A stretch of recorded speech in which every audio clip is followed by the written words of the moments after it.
नमस्कार दोस्तों, बहुत बहुत स्वागत है आप लोगों का सिंपल एजुकेशन में। दोस्तों, जैसा कि आप लोग जानते हैं कि हम लोग इस समय अपने इस YouTube चैनल के माध्यम से 31 जनवरी को आयोजित होने वाली सीटेट की परीक्षा में पूछे जाने वाले बाल मनोविज्ञान के टॉपिक्स का अध्ययन कर रहे हैं। और इसी श्रृंखला में आज हम अध्ययन करने वाले हैं वृद्धि एवं विकास का, अर्थात ग्रोथ एंड डेवलपमेंट का।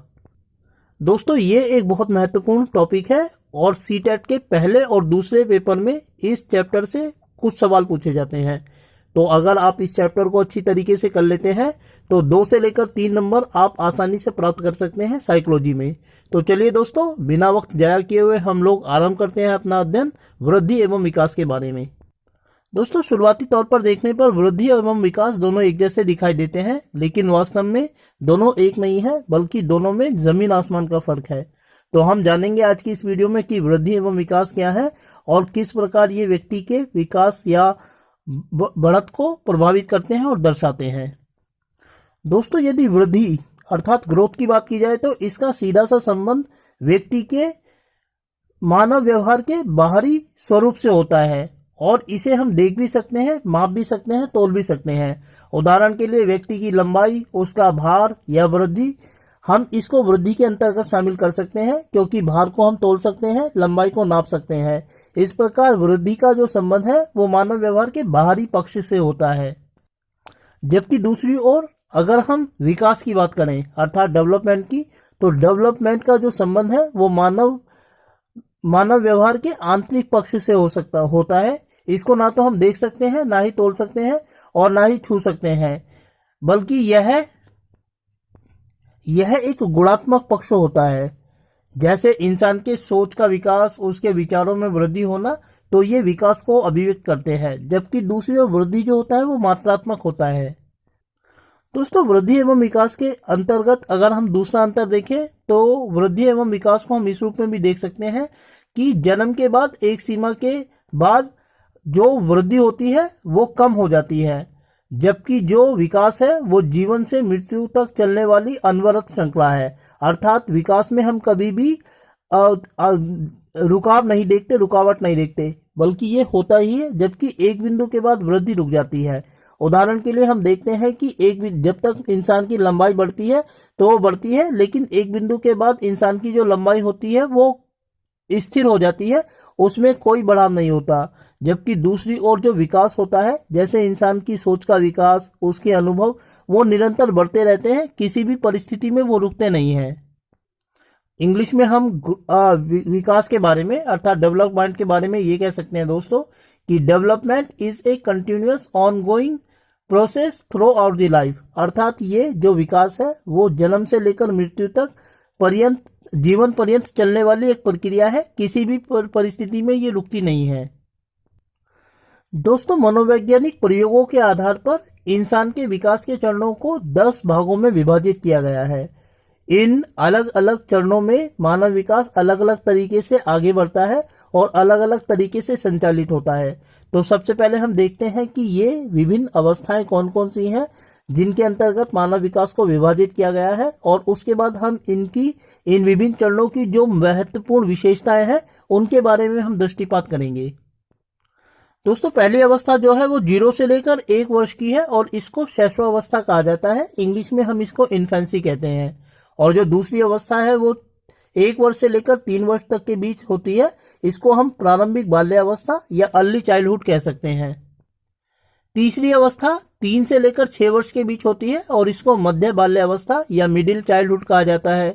चौथी अवस्था 6 वर्ष से लेकर 12 वर्ष तक होती है, इसको हम उत्तर बाल्यावस्था या लेट चाइल्डहुड कहते हैं। 12 से लेकर 15 वर्ष तक के बीच की अवस्था को प्रौढ़ावस्था या प्रारंभिक युवावस्था कहा जाता है। इंग्लिश में इसको हम प्यूबर्टी या अर्ली एडोलेसेंस कहते हैं। दोस्तों, जो छठी अवस्था होती है वो 15 से लेकर 18 वर्ष के बीच होती है और इसको मध्य तथा उत्तर युवावस्था कहा जाता है, अर्थात मिडिल प्लस लेट एडोलेसेंस। 7वीं अवस्था 18 से लेकर 25 वर्ष के बीच होती है और इसको युवावस्था कहा जाता है। इंग्लिश में इसको यूथ कहते हैं। 8वीं अवस्था 25 से लेकर 50 वर्ष तक होती है, जिसको हम युवावस्था यानी कि यंग एडोलेसेंस कहते हैं, यंग एडल्टहुड। और 9वीं अवस्था जो होती है वो 50 से लेकर 70 वर्ष के बीच होती है, इसको मध्यावस्था या मिडिल ईयर्स कहा जाता है। और 70 से मृत्यु पर्यंत जो आयु होती है उसको हम वृद्धावस्था कहते हैं, ओल्ड एज। दोस्तों ये मानव विकास की जो 10 अवस्थाएं हैं, इनमें विकास की सबसे ज्यादा तीव्र जो दर होती है वो जीवन के शुरुआती वर्ष में होती है, अर्थात एक जन्म के सबसे पहले वर्ष में, 0 से लेकर 1 वर्ष में, जिसको हम इन्फेंसी कहते हैं। इन्फेंसी का मतलब जो होता है वो होता है विकास की अत्यधिक तीव्र अवस्था। अगर आप कुछ पुरानी किताबों को उठाकर देखें साइकोलॉजी की, तो उसमें आपको जो मानव विकास की तीव्रतम दर वाला चरण जो है वो 1 से लेकर 3 वर्ष का बताया जाता है, अर्थात अर्ली चाइल्डहुड का। दोस्तों ये गलत है, क्योंकि जो नए मनोवैज्ञानिक प्रयोग किए गए हैं उसके आधार पर यह माना जाता है कि 0 से लेकर 1 वर्ष तक की अवस्था हमारे विकास की सबसे तीव्र अवस्था होती है, इसीलिए इसमें सबसे अधिक विकास होता है। इस दौरान बच्चा न केवल अपने ढंग से बैठना सीख जाता है, पहचानना सीख जाता है, उसके रोने की जो गतियां होती हैं उसमें भी अलग तरीके का विकास होता है। ये सारे विशेषताओं के आधार पर आज मनोवैज्ञानिक जो प्रयोग किए गए हैं उनके आधार पर यह माना जाता है कि वर्तमान समय में जो इन्फेंसी है वो मानव विकास की सबसे तीव्र दर वाला चरण होता है। दोस्तों अक्सर सीटेट की परीक्षा में पूछा जाता है कि मानव विकास की सबसे तीव्र दर किस अवस्था में होती है, और इसका जो सही जवाब है वो 0 से लेकर 1 वर्ष है, जिसको हम शैशवावस्था या इन्फेंसी कहते हैं। इसीलिए अगर परीक्षा में यह पूछा जाता है दोस्तों, तो आपको बिल्कुल निश्चित होकर 0 से लेकर 1 वर्ष शैशवावस्था की अवस्था वाले ऑप्शन को सही बताना है, क्योंकि यही इसका सही जवाब है। दोस्तों विकास की जो दर होती है वो 1 से लेकर 3 वर्ष की प्रारंभिक बाल्यावस्था में भी तीव्र होती है, लेकिन इसमें विकास की दर उतनी ज्यादा तीव्र नहीं होती जितनी 0 से लेकर 1 वर्ष की शैशवावस्था के दौरान होती है। अर्थात जो सबसे ज्यादा तीव्र अवस्था होती है विकास की वो शैशवावस्था है, और उसके बाद थोड़ी सी जो दर जिसमें घट जाती है वो प्रारंभिक बाल्यावस्था है। हालांकि दोनों में ही विकास की दर तीव्र होती है, लेकिन इन्फेंसी में ज्यादा तीव्र होती है। दोस्तों विकास के संबंध में जो एक अन्य महत्वपूर्ण जानने योग्य बात है वह यह है कि जन्म के बाद विकास की प्रक्रिया कभी भी रुकती नहीं है, और ना ही इसमें किसी तरीके का कोई गैप आता है। ऐसा नहीं है कि अगर हम एक स्थान से छोड़कर किसी दूसरे स्थान पर चले गए तो हमारे विकास की प्रक्रिया रुक जाएगी या उसमें बाधा आ जाएगी, ऐसा नहीं है, बल्कि विकास की प्रक्रिया लगातार चलने वाली प्रक्रिया है और इसमें किसी तरीके का कोई अंतराल भी नहीं देखा जाता। तो इस प्रकार हम कह सकते हैं दोस्तों कि देयर आर नो ब्रेक्स और गैप्स इन द डेवलपमेंट। दोस्तों विकास के संबंध में हमने जो 10 चरणों का अभी अध्ययन किया है, ऐसा नहीं है कि उनमें सब लोग एक जैसा समय बिताते हैं, बल्कि इन चरणों में जो बिताया गया समय है वह अलग अलग हो सकता है। यह हो सकता है कि कोई व्यक्ति किसी चरण में अधिक समय बिताता है या कोई किसी चरण में कम समय बिताता है। इससे विकास में अंतराल तो हो सकता है, इसी से थोड़ा बहुत व्यक्तिगत जो विभिन्नता है वो भी स्पष्ट होती है। तो इंग्लिश में हम कह सकते हैं इसको the amount of time spent in each stage varies, यानी एक अंतराल में बिताया गया समय अलग अलग हो सकता है। इसके अलावा विकास एक समग्र प्रक्रिया होती है दोस्तों। Development is an integrated process. इसका मतलब यह है कि जब हम विकास की बात करते हैं तो इसमें शारीरिक, मानसिक, भावनात्मक सभी तरीके के विकास को लिया जाता है। विकास का मतलब है कि जीवन के सभी पक्षों में होने वाला परिवर्तन विकास। जबकि हम जब वृद्धि की बात करते हैं तो उसमें लंबाई, चौड़ाई, मोटाई, हाइट वगैरह को शामिल किया जाता है, जिनको हम तोल सकते हैं। और जब हम विकास की बात करते हैं तो इसका मतलब होता है वह समग्र प्रक्रिया जिससे व्यक्ति के व्यक्तित्व का निर्माण होता है। इसके अलावा दोस्तों अक्सर परीक्षा में पूछे जाने वाला सवाल जो होता है वो ये है कि विकास पर आनुवांशिकता और वातावरण का प्रभाव पड़ता है, अर्थात विकास के ऊपर हमारी हेरिडिटी और एनवायरनमेंट का प्रभाव पड़ता है। अगर किसी व्यक्ति का जो हेरिडिटी और एनवायरनमेंट है वो उसके विकास को प्रभावित करेंगे ही करेंगे।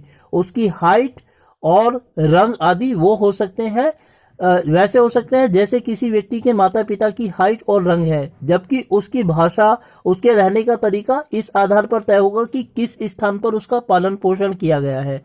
अर्थात हम कह सकते हैं कि किसी भी व्यक्ति के विकास पर उसके वातावरण तथा उसकी आनुवांशिकता का प्रभाव पड़ता है। ये बात एक अलग विचार की हो सकती है कि विकास पर हेरिडिटी और एनवायरनमेंट का कितना प्रभाव पड़ता है, लेकिन ये दोनों मिलकर ही अर्थात वातावरण और आनुवांशिकता मिलकर ही किसी व्यक्ति के व्यक्तित्व को निर्धारित करते हैं।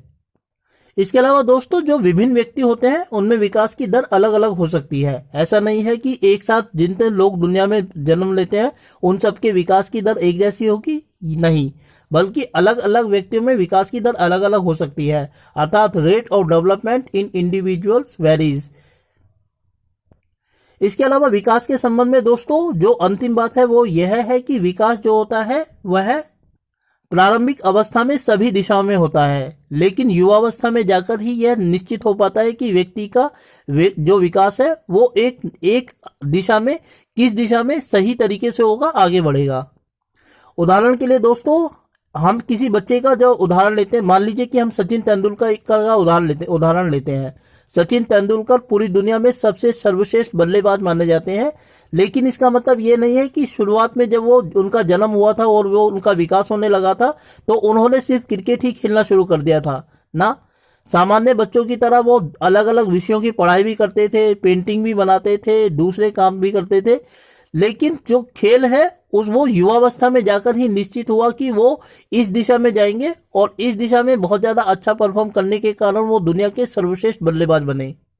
इस प्रकार विकास के संबंध में हम यह कह सकते हैं दोस्तों कि किशोरावस्था में जाकर ही यह तय हो पाता है कि व्यक्ति का जो विकास है किस एक दिशा में आगे बढ़ेगा। तो दोस्तों वृद्धि एवं विकास पर आधारित ये थी हमारी आज की वीडियो, जिसमें हमने बाल मनोविज्ञान के वृद्धि एवं विकास अध्याय का अध्ययन किया। उम्मीद करता हूं कि आपको वीडियो अच्छी लगी होगी और साथ ही आपसे अनुरोध करता हूं कि वीडियो अच्छी लगी तो वीडियो को लाइक और चैनल को सब्सक्राइब जरूर कर दें और साथ ही अपने जैसे लोगों तक इस वीडियो को पहुंचाने के लिए इस वीडियो को ज़्यादा से ज़्यादा शेयर करें। तो दोस्तों अगली वीडियो तक के लिए आप लोगों से विदा लेना चाहूँगा।